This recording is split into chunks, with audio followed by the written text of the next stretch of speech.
Because there's danger always to underestimate the intelligence or the planning ability of your enemy. But I think it also is a danger to overestimate it at times, to come up with some complex stream of events and suggest it was all planned out like some gigantic chess game.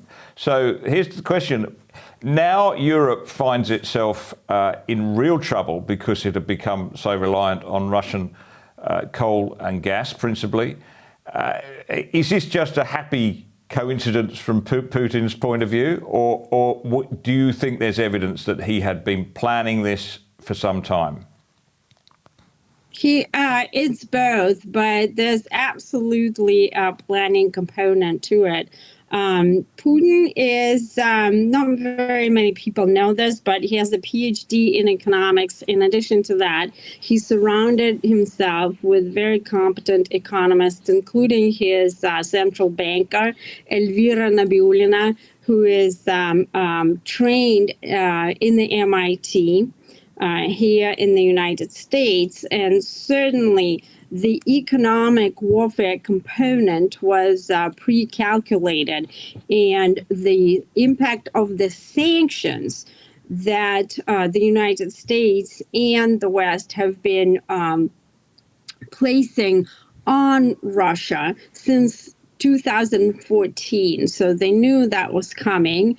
And as part of that pre-calculated strategy, Putin sanction-proofed his economy, de-dollarizing the sovereign wealth fund, the international reserves, in favor of the Chinese yuan, the euro, and the dollar. So obviously not everything could have been pre-calculated by Putin, because by no means he didn't anticipate that the entire Western business world is going to withdraw from Russia. I mean, it's American Express, it's all the, the Starbucks, all the major credit cards companies.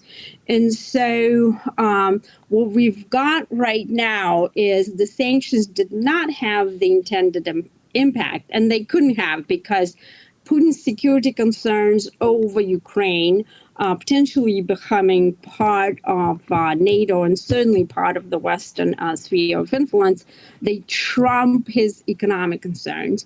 And but certainly what didn't help is Europe's reliance on Russia's energy, Joe Biden's canceling of the Keystone pipeline that put the pressure on the prices of the prices basically ratcheted up.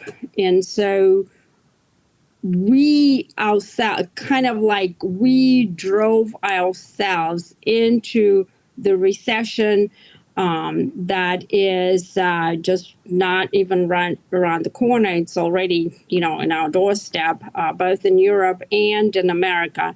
And only part of it is because of Putin's ingenuity, if you will. The other one is due to this strategic incompetence, I would say, of the Washington and the Brussels establishment.